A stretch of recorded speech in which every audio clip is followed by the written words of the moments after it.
Então, as crianças que sobraram aqui, vamos para Apocalipse capítulo 8. A gente vai começar hoje a ver uma outra parte, uma terceira parte aqui do livro de Apocalipse.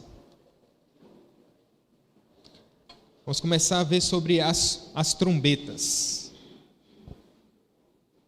Você já percebeu que tem umas coisas bem esquisitas em Apocalipse, mas que elas são extraordinárias.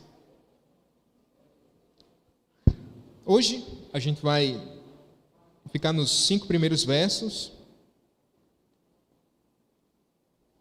só para fazer essa parte de introdução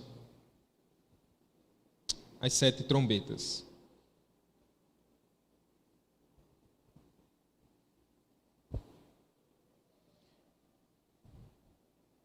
Eu estou com a versão aqui Almeida atualizada. Talvez na versão mais tradicional que a gente usa, que é atualizada, haja alguma pequena diferença. Mas creio que não vai nos atrapalhar.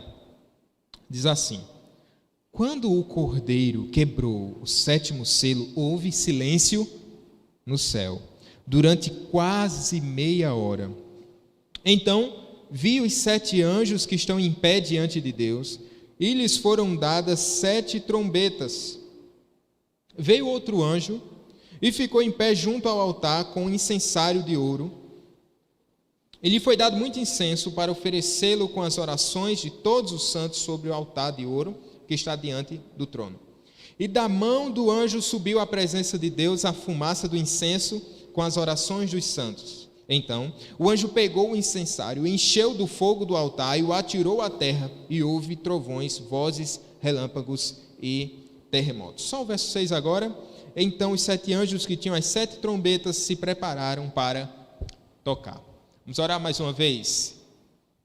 Como é bom, Senhor Deus, estudar a Tua palavra.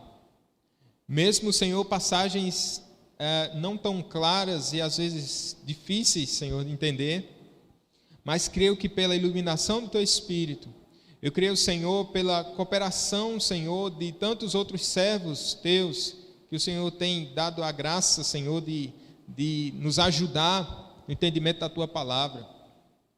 E nós temos esse privilégio, Pai, de estar estudando, pesquisando o livro de Apocalipse. E o nosso propósito maior não é desvendar possíveis enigmas do Apocalipse, mas saber que nós somos mais do que vencedores por meio do Senhor, pelo Cordeiro que venceu a morte. Isso é suficiente, é o bastante para nós. Saber que o Senhor veio, que o Senhor está entronizado, Senhor, nos céus. Saber que todos os eventos, ó Pai, que todo o sofrimento da igreja está debaixo do Teu controle e da Tua providência. Saber, Senhor Deus, que haverá o último dia, o dia do juízo final, o dia vindouro do Senhor, o dia do Senhor que se aproxima, mas saber que é um dia de graça também, um dia da manifestação da Tua misericórdia. O Senhor que veio e prometeu voltar, e a Tua igreja, Senhor, estará de pé nesse último dia, para a Tua glória. Em nome de Jesus, amém. Meus queridos irmãos, se você está atento ao livro de Apocalipse, a gente tem percebido aqui que essa primeira parte do livro, ela João se debruça em escrever para as 7 igrejas da Ásia. E a gente investiu algum tempo aqui falando dessas 7 igrejas da Ásia. Essas igrejas da Ásia, elas eram receptoras dessa mensagem divina, e a partir dessas igrejas, essa mensagem iria ser levada adiante a toda a igreja que era representada através dessas 7 igrejas. Então, isso a gente foi até o capítulo número 3, quando a gente chega no capítulo 4, a gente vai ver aqui uma introdução ao que a gente vai chamar da revelação dos propósitos de Deus, desde a primeira vinda de Cristo até a segunda vinda. Mas antes de fazer isso, através da abertura dos 7 selos, os capítulos 4 e 5 de Apocalipse nos mostra que há um governo no universo, que o Senhor Deus, Ele é soberano, e que o Cordeiro de Deus está sentado no trono, para aí sim começar a desvendar a questão dos selos, revelando aquilo, em parte daquilo que a igreja já estava passando e revelando de maneira escatológica o fim último, o fim das últimas coisas, mostrando aí juízo e misericórdia da parte de Deus. E como é importante, antes da gente especular, eu vou usar essa expressão, porque é assim que alguns tratam o livro de Apocalipse, antes como um livro de fazendo alguma especulação, é importante a gente firmar o que está nos capítulos 4 e 5, que vai ser repetido em todo o livro, o fato do Senhor estar sentado no trono, o Senhor reinar, porque quando a gente vai só para a base da especulação, a gente fica colocando o selo para cá, a trombeta para lá, fica mostrando, fazendo cálculo, né, com os números, etc., fica uma confusão tamanha. Mas o ponto principal aqui é mostrar que o Senhor Jesus Cristo, Ele é o Cordeiro de Deus que venceu e Ele governa a igreja. E que mediante os sofrimentos da igreja, o Senhor Deus será glorificado e a igreja perseverará até o fim. Quer uma prova disso? Estamos aqui, né? E João escreve a igreja lá do primeiro século, mas ele está escrevendo a igreja de todas as eras até a vinda do Senhor Jesus Cristo, o seu retorno. Então, quando a gente chega aqui no capítulo 6, a gente começa a ver a questão dos 7 selos, né? Não se via ninguém que tivesse essa capacidade, essa autoridade, mas o Cordeiro de Deus, ele abre os 7 selos, e a gente vai ver aqui esses 4 primeiros selos mostrando os cavaleiros, né? E mostrando, de certa forma, o sofrimento que a igreja iria passar. Começa com a expansão do evangelho e os sofrimentos que a igreja iria passar através desses cavaleiros aí. Quando a gente chega no 5º selo, o Senhor quebra o 5º selo, capítulo 6, verso 9. Quando ele quebrou o 5º selo, vi debaixo do altar as almas daqueles que tinham sido mortos por causa da palavra de Deus. E aqui mostra, de certa maneira, o Senhor Deus mostrando uma igreja que é perseverante, e mostrando que o Senhor Deus iria preservar essa igreja e queria manifestar a justiça para com aqueles que perseguiam a sua igreja amada. No 6º selo, a gente vê aí no verso 12, vi quando o Cordeiro quebrou o 6º selo, houve um grande terremoto, o sol se tornou negro como pano de saco feito de crina, e nós já vimos isso. O que significa dizer aqui é que essas orações dos santos no 5º selo são respondidas no 6º selo. Aquilo que os santos que foram mortos estão clamando do céu pela justiça de Deus, agora no 6º selo é manifestado através do juízo final. O Senhor Deus, aqui você lembra do que nós falamos, certamente se não lembra com detalhe, você pode rever a nossa aula no YouTube. E aqui a gente chega no capítulo 7, que é uma espécie de parêntese mostrando a realidade da igreja, o Senhor Deus que sabe o número dos eleitos, a gente falou um pouco sobre 144 mil, e aí a gente vai para aquela realidade celestial da igreja, onde é incontável o número dos santos, né? A gente cantou aqui nessa manhã, povo de todos os lugares, povos, nações, raças, tribos, esse é o povo eleito, esse é o povo que tem sido guardado pelo Senhor. E agora a gente vai ver o final, o último desses selos, e uma terceira parte do livro de Apocalipse que diz respeito às trombetas. Vamos lá, vamos por parte aqui, no versículo 1. Quando o Cordeiro quebrou o 7º selo, houve silêncio no céu durante quase meia hora. Aqui, alguns especialistas começam a pegar esse texto dizendo assim, que não vai ter mulher no céu, porque teve silêncio no céu meia hora. É horrível isso, né? Eu não concordo, irmãos, eu não concordo. Mas esse último selo aqui, ele é interessante, porque ele vai mostrar apenas um silêncio. E que silêncio é esse? Alguns dizem que esse silêncio pode se referir a gente viu até agora, que o céu, ele canta, né? Seres celestiais, o povo redimido, então os anciãos estão diante do altar, então eles estão cantando, eles estão celebrando, eles estão exaltando, mas aí na abertura, na quebra do 7º selo há silêncio, e ele vai começar a partir do verso 2, voltar a um tema que já é recorrente em Apocalipse, falando sobre a oração. E é como se o céu ficasse em silêncio para que se ouvisse a oração dos santos. Essa é uma possível interpretação, não é a mais forte delas. Talvez aqui, melhor a gente entender como com base, né, na Escritura Sagrada, mostrando que esse silêncio está mostrando aqui a ação de Deus com justiça. Cale-se diante de Deus todos os povos. Fiquem em silêncio. É como se fosse uma expectativa de algo terrível que estava para acontecer.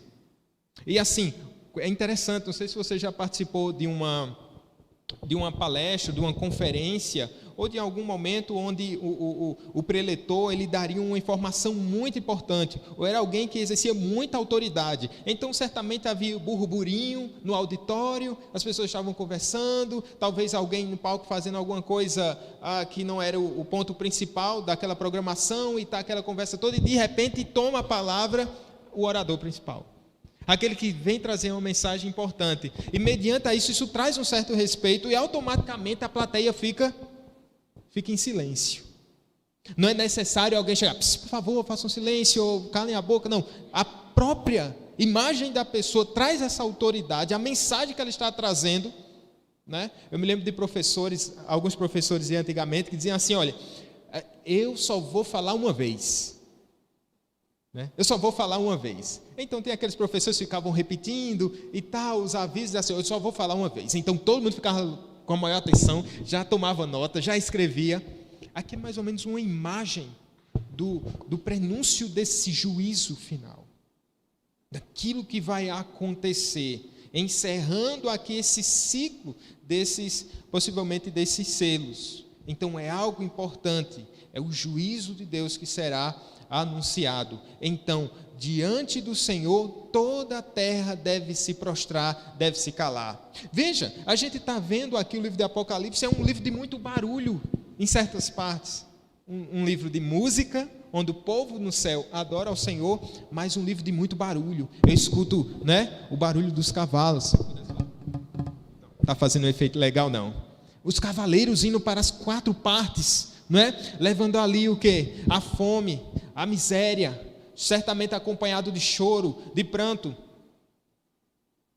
A gente vê o barulho dos ímpios zombando contra Deus. Você consegue escutar o barulho do mundo zombando contra o Senhor? Se a gente pudesse passar ali, ao lado ali da Torre de Babel, onde os homens olharam para o céu e disseram assim, eu vou colocar a minha cadeira lá em cima. Nosso trono não é aqui embaixo não, é lá. Se você pudesse passar por lá e ouvisse toda aquela barulhada. Os homens que zombam contra Deus.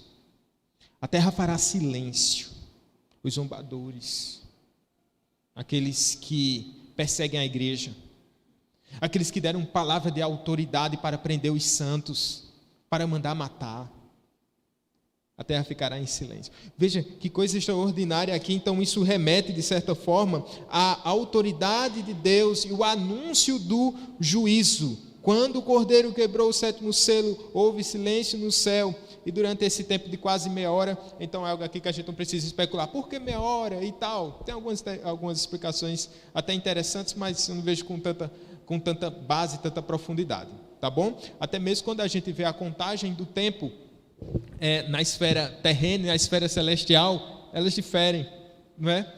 Então, não é um significado tão plausível assim para a gente dizer o que é que significa esses 30 minutos. Vamos lá, gente. Então, ele começa aqui falando desse silêncio e seguindo adiante ele vai falar aqui, então vi os 7 anjos que estão em pé diante de Deus e lhes foram dadas 7 trombetas. Veio outro anjo e ficou em pé junto ao altar com incensário de ouro, e lhe foi dado muito incenso para oferecê-lo com as orações de todos os santos sobre o altar de ouro que está diante do trono. Veja, aqui a gente começa a ver a oração da igreja versus a resposta divina. Não digo nem verso, mas a consequência dessa oração. Ele viu um anjo, e antes desse anjo abrir essa trombeta, né? Então viu 7 anjos estão em pé diante de Deus e foram dados 7 trombetas. Então antes de tocar, melhor dizendo, né? Fica mais legal assim, né? Antes de tocar essas trombetas, algo precisa acontecer. Antes de haver essa mensagem de juízo, alguma coisa precisa acontecer, e isso precisa ficar claro para a igreja. E essa pausa, essa espécie de parênteses na história, vai mostrar assim: há uma sequência de eventos ali sendo narrado, uma realidade sendo mostrada numa linguagem apocalíptica, mas a ênfase aqui de João é sempre mostrar a realidade da igreja, o que está acontecendo com a igreja. Isso traz uma aplicação muito interessante para a gente, porque muitas vezes nós olhamos lá na missão Portas Abertas, o site dos Portas Abertas, né? E por mais que seja chocante as notícias de irmãos nossos que estão sofrendo, ou até no nosso convívio, e pessoas que estão de maneira velada ou através do relacionamento familiar, marido ou esposa que não concorda com a fé e acaba fazendo algum tipo de agindo com perseguição, e a gente olha para o fato em si, e a gente se entristece, e a gente pensa que aquilo é um fim em si mesmo. Então esses parênteses que aparecem em Apocalipse é para mostrar, olha, perceba que algo está acontecendo, a mão do Todo-Poderoso Deus está conduzindo a história da igreja. É como se Deus, com suas duas mãos, estou usando uma linguagem antropomórfica, né? Atribuindo alguma linguagem, algo humano para Deus. Ele está com uma de suas mãos ele tem uma espada, e com a outra mão ele tem um cajado. Obviamente ele não vai usar a espada contra o seu povo, tampouco vai usar o cajado a favor dos seus inimigos. Não. O cajado é para a ovelha, a espada é para os inimigos da igreja. E aqui isso fica muito claro, como Deus está agindo para com a igreja. E aqui é importante a gente pontuar o público que está recebendo essa carta.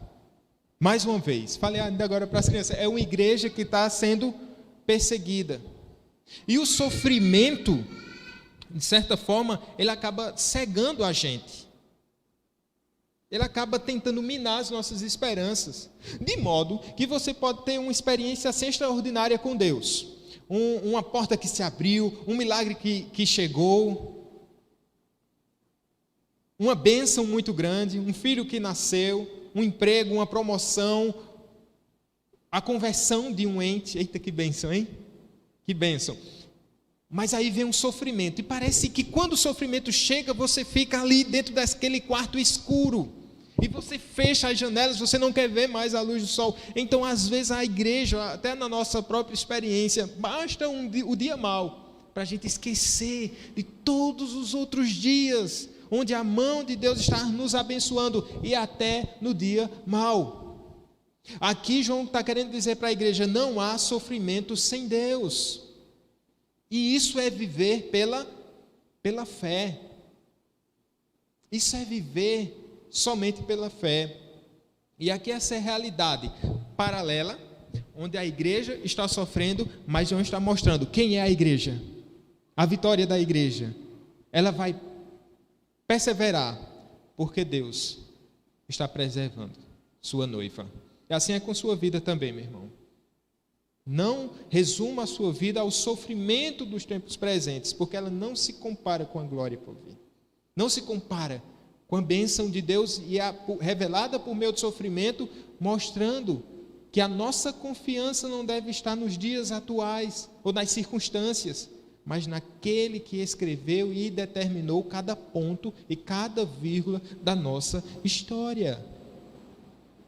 E Deus não tem corretivo nem borracha, Ele não erra, Ele não falha, Ele está conduzindo a nossa vida. Eis aqui o nosso Deus. Então é esse parênteses, esse anjo está aqui, as 7 trombetas estão preparadas para ser tocadas, mas diz assim, calma, algo precisa ser revelado. E aqui ele começa a falar dessa realidade tão linda da oração, retomando algo que ele já vem tratando. Então, perceba, verso 7, veio outro anjo, ficou em pé junto ao altar com um incensário de ouro, e lhe foi dado muito incenso para oferecê-lo com as orações de todos os santos sobre o altar de ouro que está diante do trono.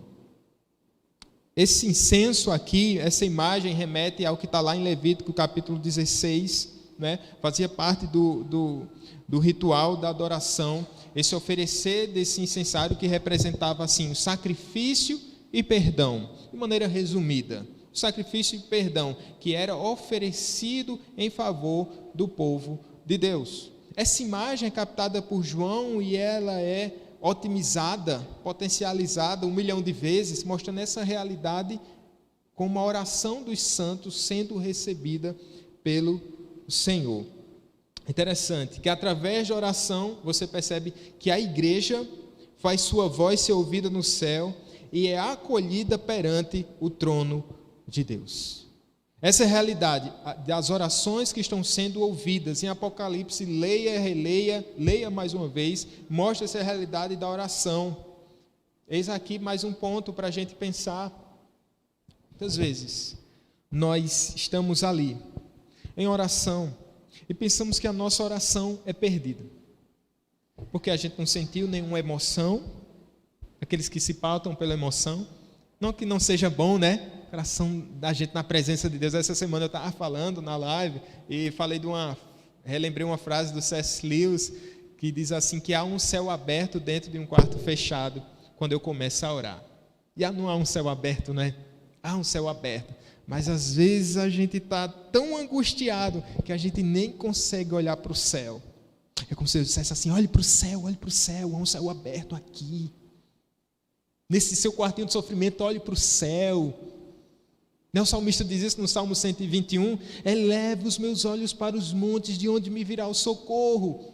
Talvez agora a gente fique pensando no salmista orando angustiado, olhando para os montes e assim, de onde me virá o socorro, de onde me virá o socorro, de onde me virá o socorro? E o Espírito faz ele olhar para o céu. O meu socorro vem do Senhor, que fez os céus e a terra. Que fez os céus e a terra. Então há esse prazer, há esse deleite na oração, a manifestação da presença, da graça e do cuidado de Deus. No entanto, há aquele dia que a gente não consegue sentir nada disso, né? Não está angustiado.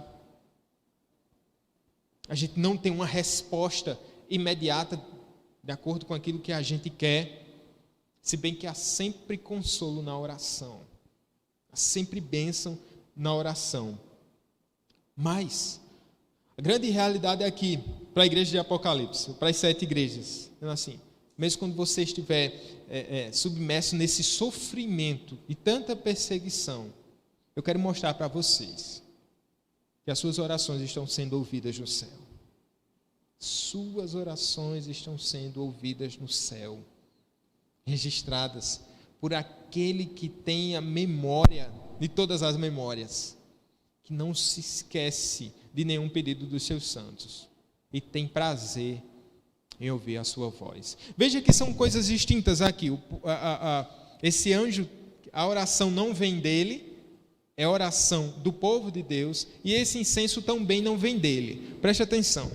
O anjo fica em pé junto ao altar. A gente já viu várias vezes aqui mostrando esse altar que simboliza a presença de Deus, com um incensário de ouro, e lhe foi dado muito incenso, foi-lhe dado muito incenso.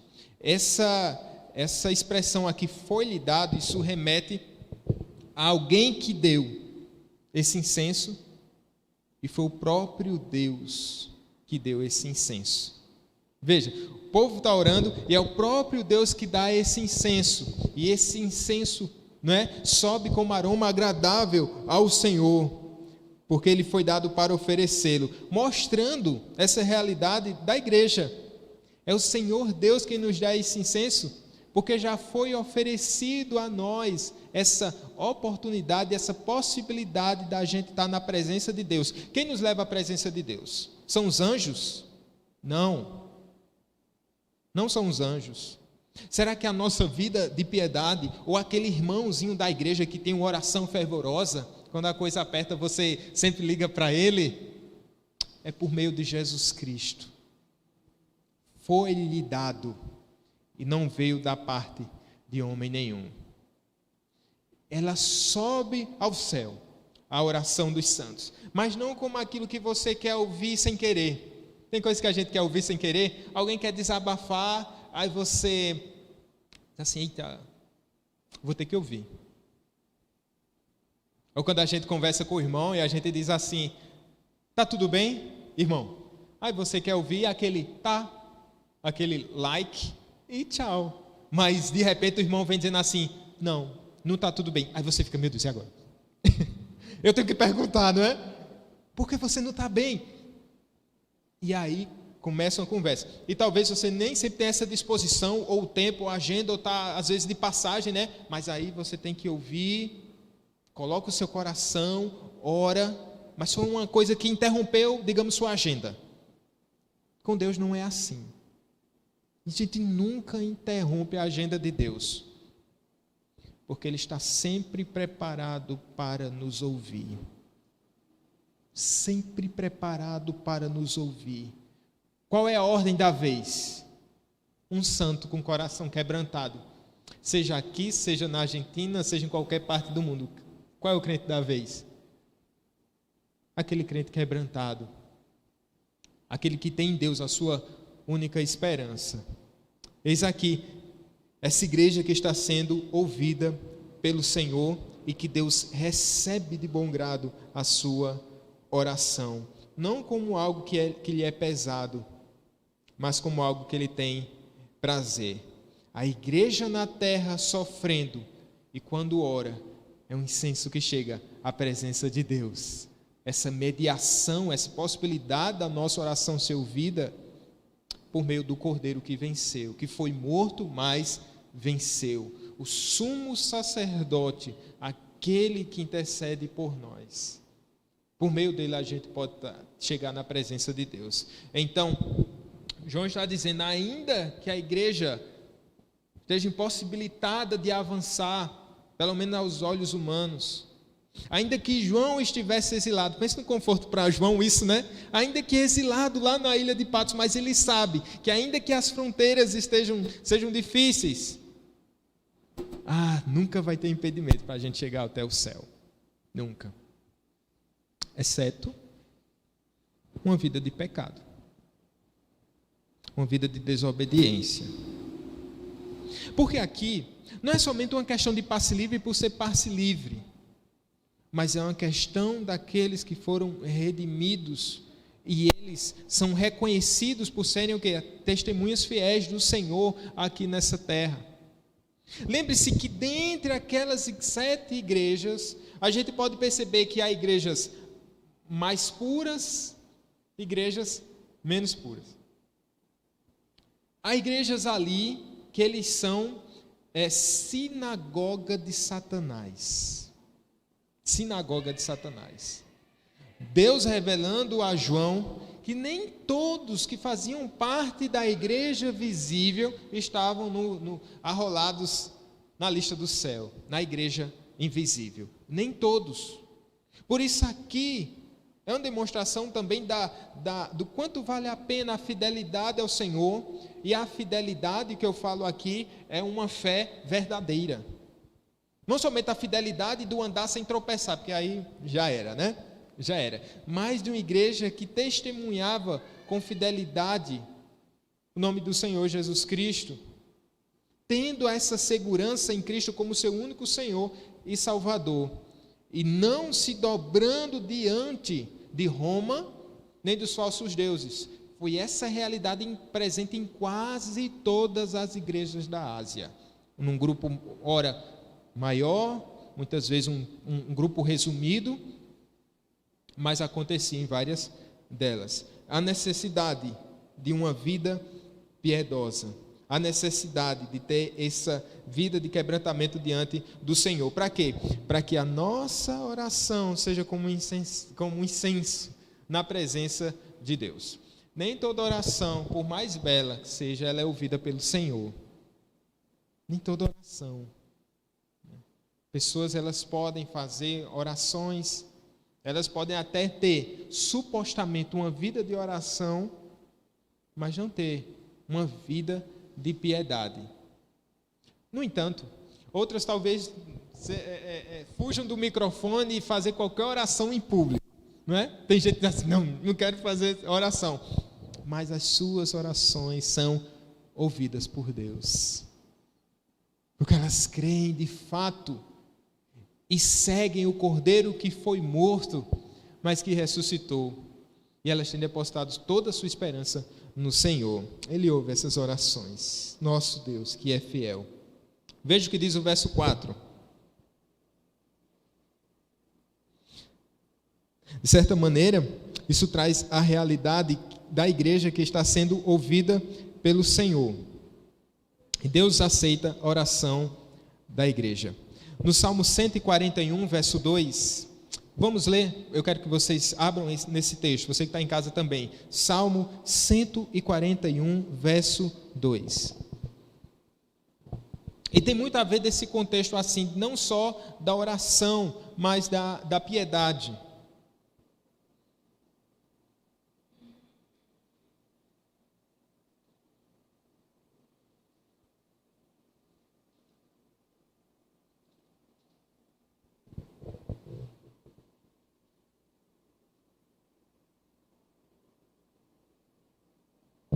Amém? Queria pedir para um dos irmãos queiram ler, por favor.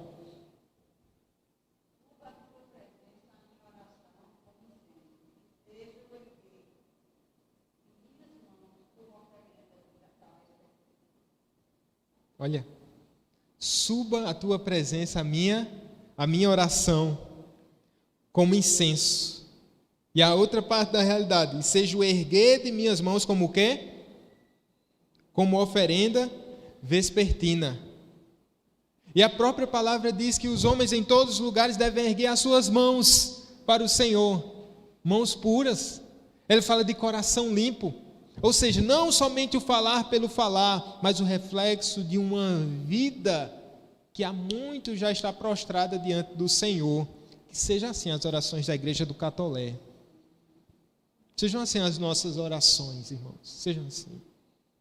Como essa oferenda ao Senhor.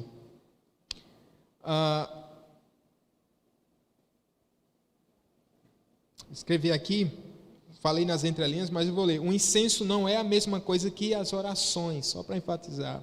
E sim aquilo que conduz as orações até a presença de Deus. Portanto, esse incenso aponta para a obra de Cristo. Falei isso só para enfatizar agora para vocês. Agora, se por um lado as orações são ouvidas no céu, o Senhor ouve as nossas orações, essa mesma realidade é a outra face da mesma moeda. Olha o que acontece, queria que vocês observassem direitinho comigo, verso 4. E da mão do anjo subiu à presença de Deus a fumaça do incenso com a oração dos santos. Então ela subiu, não ficou pelo meio do caminho, né? Não caiu o sinal, a internet estava boa, chegou nos céus. No verso 5, então o anjo pegou o incensário, encheu do fogo do altar e o atirou à terra. E houve trovões, vozes, relâmpagos e terremotos. Isso mostra que, se por um lado a igreja tem as suas orações ouvidas pelo Senhor, a resposta a essas orações é algo terrível para o ímpio. É algo terrível para aqueles que não têm o Senhor. Veja que esse incenso e essa linguagem tão bela, ela acaba se transformando, né? Ele pega o incensário, enche do fogo do altar e atira para onde? A terra. Ou seja, esse incenso vai à presença do Deus Todo-Poderoso e, como resposta, ela volta como fogo à terra. Isso mostra o quê? Juízo de Deus. A resposta do Senhor em tempo oportuno. Se a gente voltar um pouco, essa realidade vai ser vista no capítulo 6. Volte comigo.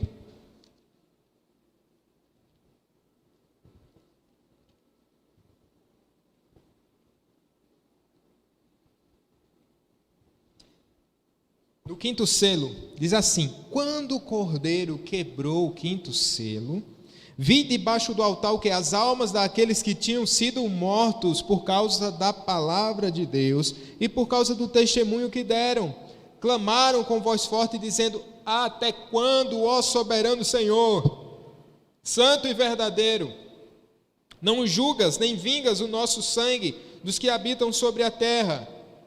Então, a cada um deles foi dado uma veste branca, lhe foi pedido que repousasse ainda por pouco tempo, até que se completasse o número de seus conservos e seus irmãos que iam ser mortos, como eles tinham sido. Aí olha o que diz o sexto selo: vi quando o cordeiro quebrou o sexto selo, houve um grande terremoto, o sol se tornou negro. Até aí. A partir daí, o sexto selo é aberto, e o que é que acontece? No quinto selo há o clamor dos santos, para que Deus vingue e honre o seu próprio nome. No sexto selo, a oração já é respondida. Quando todos agora, todos os eleitos agora são alcançados, começa o juízo final. É a resposta a essas orações. Veja que o quadro é semelhante aqui. O quadro é semelhante no começo do capítulo 8. Porque há uma oração, as orações chegam ao céu, e nos versos 2 ao 4, no verso 5, há resposta a essas orações. Ele enche do fogo do altar e atira à terra. Fogo aparece como resposta às orações no capítulo 6, verso 10. Em Ezequiel, depois você pode ler em casa, a relação entre o capítulo 9 de Ezequiel e o capítulo 10. No capítulo 9 de Ezequiel, há um decreto do juízo de Deus contra os idólatras, e no capítulo 10 vem a resposta a esse decreto. Depois você pode ver melhor nesse livro de Ezequiel, aí como tarefa de casa. Um ponto aqui para a gente pensar é que o Senhor não vai destruir o justo e o perverso conjuntamente. Ele sabe distinguir entre aqueles que são e aqueles que não são. Esse é um ponto. O juízo vai vir sobre os perversos. Os sinais catastróficos, você começa a ver aí, de lançar fogo à terra, ocorrem em outras partes do Apocalipse. Eu vou dizer alguns textos aqui. Capítulo 4, eu vou pedir para alguns irmãos aqui lerem esses textos, tá bom? Vocês me ajudam? Vou pedir para a irmã Simone. Capítulo 4, verso 5. Irmã Rita, a senhora já leu, né? Vou passar a vez para outros participarem. O Gleidson, capítulo 8, verso 5.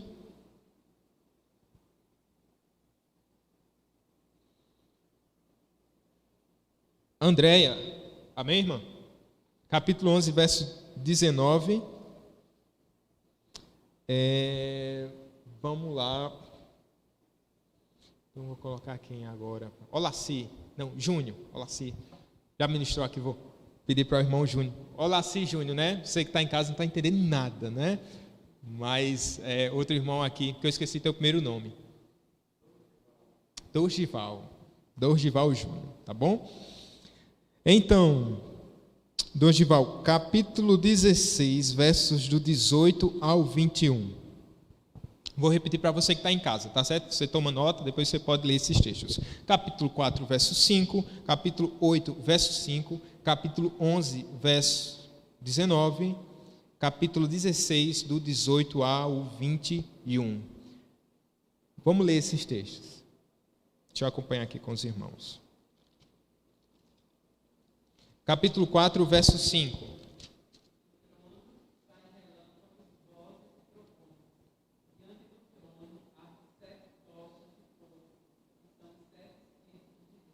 Pronto, esse texto diz respeito a juízo final, viu?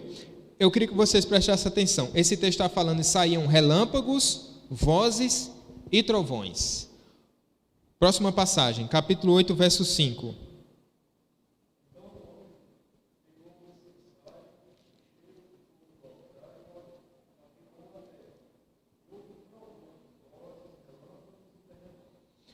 Trovões, vozes, relâmpagos e terremotos. Próximo, capítulo 19, foi André, não foi? 19, 11 e 19.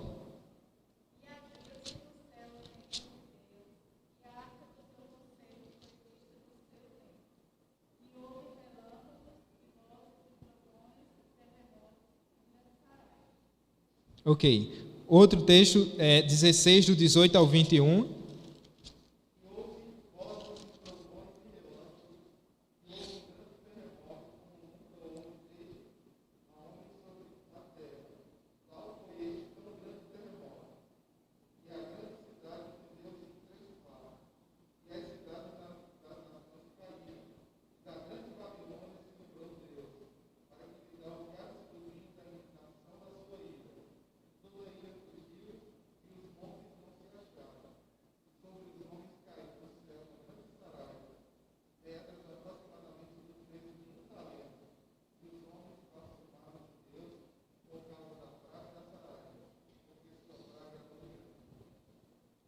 Amém.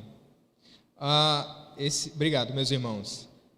Esse sinal demarca o início ou fim de algumas sessões paralelas, com o passar tempo vocês vão perceber isso. Mas outra coisa, a imagem aqui, ela não diz respeito, nós lemos quatro passagens com essas catástrofes. E se você percebeu, elas vão se tornando cada vez piores.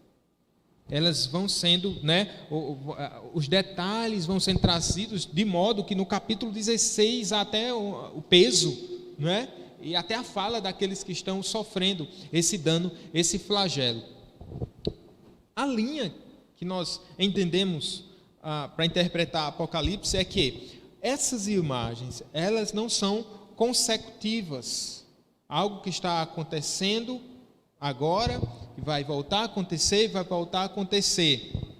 Dentro do juízo final, embora Jesus Cristo tenha falado no capítulo 24 de Mateus, mostrando que terremotos iriam ser, e aí outras catástrofes, outros flagelos que iriam anteceder o juízo, de fato, essa verdade, mas lá ele está falando sobre o princípio das dores, é o princípio do fim. Em Apocalipse ele está falando já sobre o fim. Então é como se ele estivesse contando a mesma história, e cada vez que ele contasse a história, ele acrescentasse mais um detalhe, acrescentasse outro detalhe, acrescentasse outro detalhe. Isso é extraordinário do ponto de vista literário, porque, meu querido irmão, se você for contar a mesma história, eu vou contar uma vez, na segunda você, já ouvi, está salvo lá no YouTube, obrigado. Mas sabe, essa capacidade de captar a mente dos ouvintes e mostrar essa riqueza. Veja, essa carta provavelmente ela foi repetida nas leituras.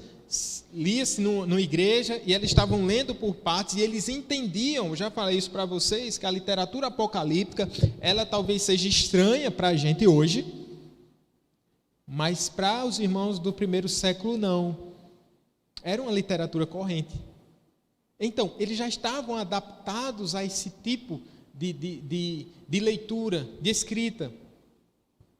Então, eles sabiam, e a cada vez que essa história era contada como uma espiral, essa talvez a melhor imagem que a gente possa trazer aqui para os irmãos de Apocalipse, é uma espiral. Cada vez que a história é contada, ela traz mais detalhes, mas ela está contando a mesma história a partir de pontos diferentes e aprofundando cada vez mais essa história, tá certo?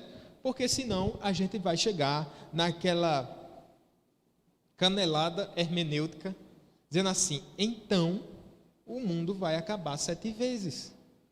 E a gente vai dar um fim a essa história não sei quantas vezes. Essa é uma linha de interpretação de alguns para o livro de Apocalipse. É um tanto quanto difícil, é enigmática, e não traz consolo não, traz mais confusão. E o mesmo capítulo, acho que a gente teria que estudar aqui umas 20 vezes, para os irmãos, cada vez que a gente ensinasse, os irmãos ficarem com mais dúvidas. É claro que ficam dúvidas aqui, normais, né? Qualquer estudo. Mas assim, e esse enigma? E esse enigma?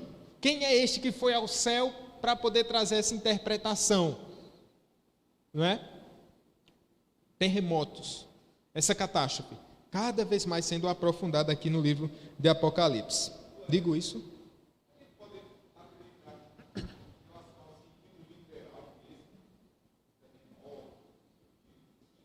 Uhum. Em questões literais, ela é complicado. É complicado.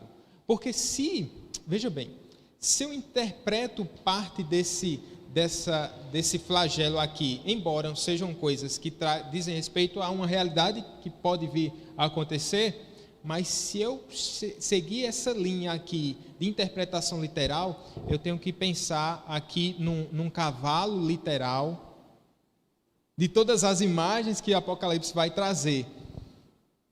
Talvez seja... Qual é o ponto aqui? Vai haver uma grande catástrofe. Pedro vai trazer essa imagem de maneira mais aprofundada, e essa catástrofe vai mexer na estrutura do céu e da terra. Certo? Talvez não interpretando literalmente, mas o ponto é, vai haver um fim e o juízo vai ser terrível. Os homens ficarão sem seu telhado, não vão ter onde se esconder. E muito mais, isso mostra a soberania de Deus e o poder de Deus sobre a criação. Certo? São imagens, porque eu posso interpretar isso como figuras do próprio Ezequiel, de imagens que o profeta trazia lá desde o Antigo Testamento e que são repetidas em Apocalipse, mas é tanto um gênero lá dos profetas como um gênero apocalíptico. Mas assim, o que é que a gente pode entender disso? Que vai ser terrível, danoso, e os homens não vão poder se esconder do dia da ira do Senhor. Esse é um ponto. Tá certo? Vamos seguir. Pergunta, vê se... Meu amigo. Mas é assim mesmo. Vamos lá, obrigado, Olaci, pela participação, meu irmão.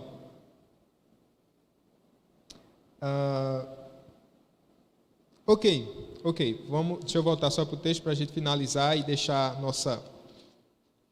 algumas aplicações finais. Capítulo 8. Então o anjo pegou o incensário, encheu do fogo do altar e atirou à terra.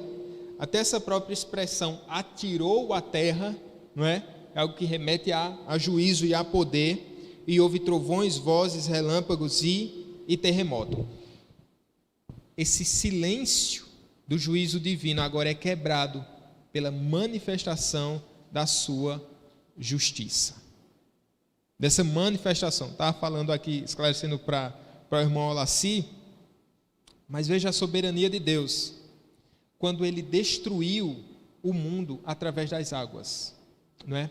Lá em Gênesis capítulo 6.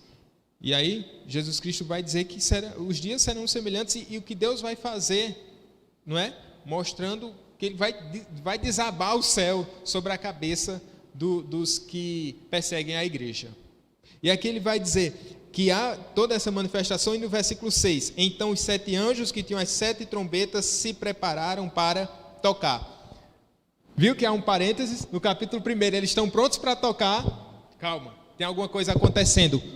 O Senhor está ouvindo a voz dos santos, a oração dos santos está sendo ouvida. Ele fecha agora esse ciclo, os anjos vão tocar as trombetas. Vai ficar para os próximos capítulos, obviamente, não é? Trazer algumas aplicações aqui para a gente, sobre o silêncio de Deus, não é? Os cristãos daquele século poderiam estar se perguntando, onde está Deus? Onde está Deus? E o mundo, de certa forma, olha para a igreja, e eles, pelo fato do Senhor Deus não exercer justiça de maneira imediata, é como se a igreja estivesse passando vergonha e que Deus não existisse. O próprio salmista vai dizer que ele mostra, os homens olham e me perguntam, onde está o teu Deus? Teu Deus, onde está? Meu querido irmão, eu me lembro dos amigos de Daniel, quando eles foram forçados a adorar a estátua de Nabucodonosor. Eles resistem. Aí Nabucodonosor vai dizer: eu quero ver qual é o Deus que vai livrar vocês dessa fornalha. É como se Nabucodonosor estivesse dizendo assim: onde está o Deus de vocês agora? Onde está o Deus de vocês agora? E aí, os amigos de Daniel dizem assim: ó rei, fica sabendo que o Senhor Deus nos livrar. Estou colocando na linguagem de Érico, né? Linguagem de hoje mesmo. Se o Senhor Deus querer nos livrar, Ele nos livrará. Mas se não livrar, fica sabendo que a gente não vai se dobrar perante a tua presença. A gente não vai te adorar. Então, veja a resposta. Nabucodonosor está dizendo: onde está o seu Deus? Eles estão dizendo: independente do agir de Deus hoje, nós vamos permanecer fiéis na presença dEle. Não tardou para que Nabucodonosor pudesse ver com seus próprios olhos onde estava o Deus dos amigos de Daniel. Não tardará para que o mundo veja e se dobre diante do nosso Deus. Ainda que Ele não te livre do sofrimento hoje, ainda que você esteja se perguntando: onde está o meu Deus? Confie nesse Senhor, confie nas suas promessas. O Senhor não tardará. Ele não esquece da sua igreja, Ele não se esquece dos seus filhos. Qualquer dia desse, eu sempre gosto de dizer isso, os céus vão se abrir, entre as nuvens dos céus virá o nosso Rei Senhor. Todo olho verá, todos se prostrarão. Para nós será somente uma confirmação daquilo que pelos olhos da fé nós já sabemos. O Senhor não tardará, Ele virá. Onde está o nosso Deus? Ele está presente, Ele está conosco, Ele cumprirá cada uma das suas promessas. Esse é o nosso Deus, irmãos. Sobre a importância das nossas orações, é necessário que elas sejam fruto de uma vida sacrificial. A oração em si não é um sacrifício, muito embora alguns irmãos entendam assim, né? A oração é um sacrifício para Deus. Uma oração é um sacrifício porque é tão difícil me ajoelhar. Mas a oração não é um sacrifício ao Senhor, nem um castigo. Embora pareça para alguns crentes, mas é um privilégio. Pare de pensar que a oração é um castigo, ou que você vai ter que parar a sua agenda, ou a oração vai ocupar outra coisa que você deveria fazer. Eu não falo das orações cotidianas, aquela que a gente está fazendo as coisas em casa, a gente está orando, a gente está na rua, está no supermercado, nós estamos orando, mas aqueles momentos em particular, porque faz parte da piedade da igreja, né? O Senhor Jesus Cristo, Ele nos deixa esse exemplo de alguém que se retirava para estar na presença de Deus, em particular, longe da zoada do mundo, né? Esse é o silêncio que a gente precisa hoje, né? Silenciar o nosso coração. Isso deve ser um prazer, e às vezes a gente deve orar até o coração da gente ficar calado. Porque tem horas, meus irmãos, que a gente se ajoelha para orar, e que o coração da gente está fazendo tanta zoada, tanto barulho. Às vezes o barulho não é nem externo. Às vezes o problema não são seus filhos conversando em casa, o marido que está... Não, às vezes é o nosso coração muito barulhento. É por isso que a gente precisa orar e dizer assim: eu vou fazer esse coração sossegar agora, na presença do Senhor meu Deus. Na presença do Senhor Deus. Oração não é castigo, viu, Maria? Não é castigo, não. É bênção de Deus. Há um céu aberto, um quarto fechado, quando eu começo a orar. E é nesse céu que o Senhor ouve a oração dos santos. É desse céu que Ele mesmo virá com poder e glória. Amém, meus irmãos? Vamos orar.